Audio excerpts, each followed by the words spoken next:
Hello students, today we are going to solve next exercise 2.2. Here is the question number 1. Find the value of the polynomial 5x minus 4x square plus 3 at x is equal to 0 and x is equal to minus 1 and third part x is equal to 2.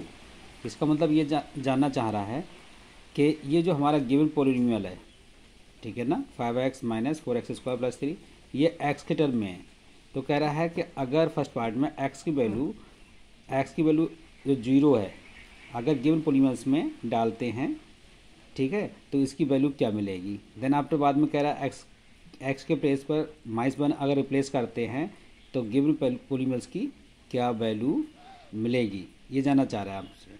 Similarly we have to solve this question. Okay, यहाँ पर भी x की value अगर given polynomials में 2 डालते हैं तो हमें गिवन पोलिनोमियल से कौन सी वैल्यू मिलेगी। देखिए इसको कैसे करते हैं।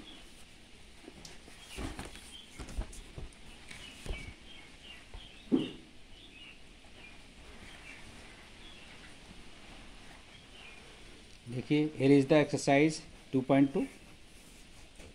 Question first, find the value of the polynomials 5x minus 4x square plus 3। Okay, देखिए गिवन पोलिनोमियल्स जो भी है वो x के टर्म में है, ठीक है ना, x के टर्म में है ना, x तो यहाँ पर अलजेब्रिक टर्म है, ये x के टर्म में है।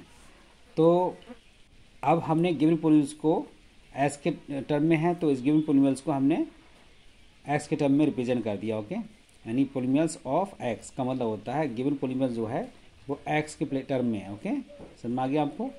अब कह रहा है x की वैल्यू अगर 0 डालते हैं, यानी x के प्लेस पर 0 वैल्यू रिप्लेस करते हैं तो गिवन पोलिनोमियल से क्या वैल्यू मिलेगी। ओके, तो यहाँ पर देखिए put x equal to 0, x के प्लेस पर 0 डालते हैं, ठीक है ना, x इक्वल टू 0, यानी यहाँ p ऑफ x जो है x की जगह अगर 0 रखते हैं, ये समझ में आ रहा है आपको, x के प्लेस पर 0 रखते हैं, ठीक है ना, p ऑफ 0 हो जाएगा ना। तो अब ये हमारा जो गिवन पोलिनोमियल था वो x टर्म में था। अब x के प्लेस पर जब हमने 0 रखा तो p ऑफ 0, यानी कि जहाँ जहाँ x दिखाई दे रहा है वहाँ पर हम 0 डाल देते हैं, 0 फिर -4 इंटू 0 का स्क्वायर प्लस 3। ओके, तो देखिए इसको सॉल्व आगे करेंगे तो यहाँ पर क्या मिलेगा हमें,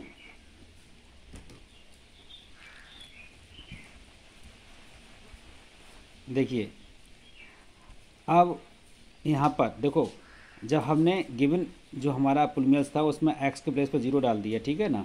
then after we get, okay, देखो 5 की मल्टीप्लाई 0 के साथ करेंगे तो 0 मिलेगा, फिर माइनस देखो 0 का स्क्वायर का मतलब 0 तो आएगा, 0 की मल्टीप्लाई फिर विद 4 से करेंगे तो 0 आएगा, ये भी 0 हो गया, प्लस 3, ठीक है ना, यानी 0 means nothing, what is equal to 3। Clear.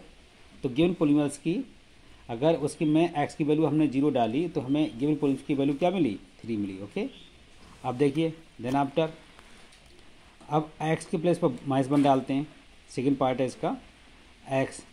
तो यहाँ पर जो हमारा पोलिनोमियल्स था वो x के टर्म में ये तो था। अब x के प्लेस पर -1 डालते हैं, यानी x के प्लेस पर देखो x के प्लेस पर -1 डालते हैं, ठीक है ना, -1 रखते हैं। तो जहाँ पर हमारा x दिखाई दे रहा है वहाँ पर -1 रखते हैं, देखो देन -4 इंटू -1 का होल स्क्वायर, देखो जहाँ जहाँ, ठीक है ना, 3। अब इसको सॉल्व करते हैं, इसकी मल्टीप्लाई इससे करेंगे तो 5 माइनस 5 बन जा 5 और प्लस माइनस यहाँ पर देखो 4 अगर -1 का स्क्वायर करेंगे, ये इवन है ना, -1 यानी कि -1 इंटू -1 का स्क्वायर का मतलब होता है -1 इंटू -1 प्लस 1 तो आ जाएगा, ठीक है, तो 1 प्लस 3, तो देखो -5 इसकी मल्टीप्लाई से करेंगे तो माइनस का 4 आ गया प्लस 3, तो माइनस का 9 हो गया प्लस का 3, ठीक है ना। तो इसको सॉल्व करते हैं, माइनस का 6 तो बचेगा, इसे क्लियर, ये आंसर आ गया। इस तरीके से हम इसका थर्ड पार्ट भी करेंगे। ओके, उसमें क्या होता है x की वैल्यू 2 डालते हैं तो गिवन पोलिनोमियल्स की वैल्यू क्या मिलती है। दिस क्वेश्चन या this part of this question given for your homework. Okay, then after देखिए अब सेकेंड क्वेश्चन करते हैं इसी एक्सरसाइज का। Find p of 0, p of 1, p of 2 for the each of the following polynomials. ये जानना चाह रहा है कि हमारा गिवन पॉलीमर्स ये बाई के टर्म में है, अगर बाई के प्लेस पर अगर 0 डालते हैं तो गिवन पॉलीमर्स से क्या वैल्यू मिलेगी, अगर बाई के प्लेस पर 1 डालते हैं तो इससे क्या वैल्यू मिलेगी गिवन पॉलीमर्स से, अगर बाई के प्लेस पर अगर 2 रखते हैं तो गिवन पॉलीमर्स से क्या वैल्यू मिलेगी। ठीक है ना। तो देखिए इसको करते हैं वैसे ही सिमिलरली। देखो गिवन पॉलीमर्स जो था हमारा वो बाई के टर्म में तो था, तो हमने इसको रिप्रेजेंट कर दिया, ये गिवन पॉलीमर्स बाई के टर्म में तो है, तो ये रख दिया हमने। अब कह रहा है कि अगर बाई के ये वाला P ऑफ 0, ओके, यानी कि बाई की जगह पर 0 डालते हैं, बाई के प्लेस पर 0, P ऑफ बाई यानी बाई के प्लेस पर 0 डालते हैं। देखो बाई के प्लेस पर 0 डालते हैं तो बाई के प्लेस पर 0 रखा, 0 का स्क्वायर माइनस 0 प्लस 1, इसको सॉल्व करेंगे 0 मीन्स 0 माइनस 0 प्लस 1, ये 0 1 तो आएगा, इसकी वैल्यू आ गई।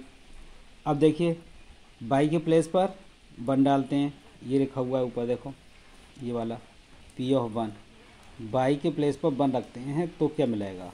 ठीक है, तो हमारा गिवन पॉलीमर्स तो यही चल रहा है बाई की टर्म में। अब बाई के प्लेस पर 1 डालते हैं, P ऑफ 1 तो है लिखा हुआ, बाई के प्लेस पर तो 1 है, तो देखो डाला 1, तो 1 का square minus 1 plus 1, okay.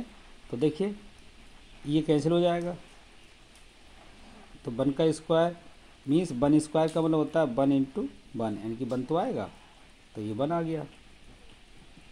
Clear, समझ आ गया आपको। अब देखिए 2 डालते हैं, बाई के प्लेस पर 2 डालते हैं, देखिए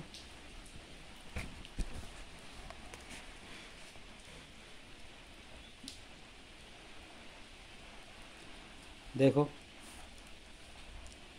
ये P ऑफ 2 है, तो हमारा जो गिवन पॉलीमर्स था by square minus by plus 1 तो था, तो बाई प्लेस पर हमने 2 डाला तो 2 का स्क्वायर हो गया, तो बाई प्लेस पर 2 डाल दिया, ये ओके। इसको सॉल्व करेंगे, देखो 2 का स्क्वायर का मतलब होता है 2 का स्क्वायर का मतलब होता है 2 को 2 बार मल्टीप्लाई में रखना है। ठीक है, तो ये 4 तो आ रहा है, तो ये 2 स्क्वायर का मतलब होता है 4 आ गया माइनस 2 प्लस 1। क्लियर। अब देखो ये भी प्लस का है और ये भी प्लस का है, तो 4 plus 1 5 minus 2 3 answer, okay. Clear हो गया ना। अब देखिए इसका फोर्थ पार्ट करते हैं। फोर्थ पार्ट क्या है, यहाँ पर गिवन पॉलीमर्स जो था वो x के टर्म में था, x minus 1 into x plus 1, okay. अब देखो a plus B, a minus B, देखो सेम टर्म है ना। इसको अगर मैं देखो ये हमारा a minus B, A plus B, या a plus B, A minus B, तो a स्क्वायर में बी स्क्वायर होता है, अगर 1 का स्क्वायर करेंगे तो वही तो आएगा। ठीक है, अब गिवन पॉलीमर्स जो था हमारा वो एक्स टर्म में एक्स स्क्वायर माइनस 1 आ गया, ओके। अब कह रहा है कि गिवन पॉलीमर्स में अगर P ऑफ 0, P ऑफ 1 और P ऑफ 2 वैल्यू डालते हैं तो गिवन पॉलीमर्स की क्या वैल्यू मिलेगी। ठीक है ना। तो देखिए P ऑफ 0 डालते हैं, पहले एक्स के प्लेस पर 0 रखते हैं, ओके। तो एक्स प्लेस पर 0 डाला तो 0 का स्क्वायर माइनस 1, यानी क्या मिलेगा ये वाला 0 का स्क्वायर मीन्स 0 तो होगा माइनस 1, यानी कि माइनस 1 तो आंसर आ गया। और अब हम P ऑफ 1 डालते हैं उसमें, क्योंकि गिवन क्वेश्चन में हमारा पहले शुरू में ही दिया हुआ है कि P ऑफ 0, P ऑफ 1 और P ऑफ 2। ठीक है ना। अब यहाँ पर x के प्लेस पर 1 डालते हैं, इसमें देखो x के प्लेस पर 1 डालते हैं, 1 तो डाला यहाँ पर 1 का स्क्वायर माइनस 1, तो ये हो जाएगा 1 माइनस 1, कैंसिल आउट हो जाएगा, प्लस माइनस 0 आंसर हो जाएगा। फिर 2 डालते हैं, देखो x के प्लेस पर 2 रखते हैं, x प्लेस पर 2 रखा, देखो x के प्लेस पर ये x के प्लेस पर दिखाई दे रहा है ना 2, तो 2 डालते हैं इसमें, 2 का स्क्वायर माइनस 1 हो जाएगा। देखो तो हमारा 2 का स्क्वायर का मतलब होता है 4 माइनस 1, यानी कि 3 आंसर। ये क्लियर हो गया ना, समझ में आ रहा है ना, ओके। Note down.